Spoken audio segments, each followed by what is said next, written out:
राम राम भाई। आइए सुनते हैं पितृपक्ष की एक है सुंदर सी कथा। पितृपक्ष में है सुनने वाली जाने वाली कथा। एक है समय की बात है। एक देवलोक है कि हे पितृगण देवलोक में है ऋषि गंधर्व के है। यहाँ एक कन्या थी, उसका नाम सिमृति था। उसने है 1000 साल तक है बहुत ही तपस्या की है। उसकी ही तपस्या से पितृगण है बहुत ही तेजस्वी हो गए और वह बहुत खुश होगी।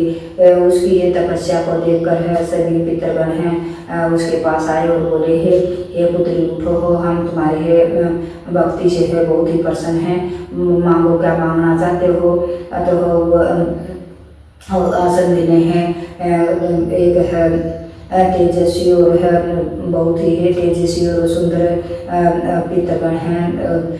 पितृगण अमर्ष्य था, उसकी तरफ है एक टक लगा देखते हुए है उस बगैर पर के झपकाए है उसी की तरफ देखती रही। और फिर पितृगण वह बोली, हे पितृ महाराज, अगर आप मुझे वर देना चाहते हो और तो मैं आपसे एक बार मांगती हूँ कि मैं आपके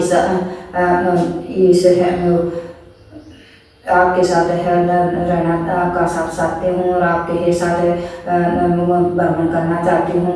यह उस कन्या की यह बात सुनकर है सभी देवगण बहुत ही क्रोधित हुए और है वह गुस्से से बोले कि तुम अभी है पति देव में है श्राप मिलने के कारण तुम है पृथ्वीलोक पर है अंगिरोगी और है वहाँ जाकर है तुम है। फिर वह यह श्राप सुनकर वह सिमृति रोने लगी और हाथ जोड़कर पितृगणों के हे पैरों में है गिर गई और है बोली, हे प्रभु मुझे माफ कर देना, कर दो, मुझसे गलती हो गई। फिर पितृगण बोले है कि ठीक है, तुम है पति योनि में श्राप मिलने के कारण है तुम है गंधर्व है राजा के है घर जन्म लोगी और तुम्हारे है एक है पुत्र है पैदा हुआ। हाँ, उसका नाम है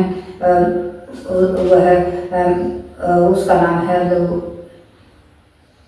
व्यास है।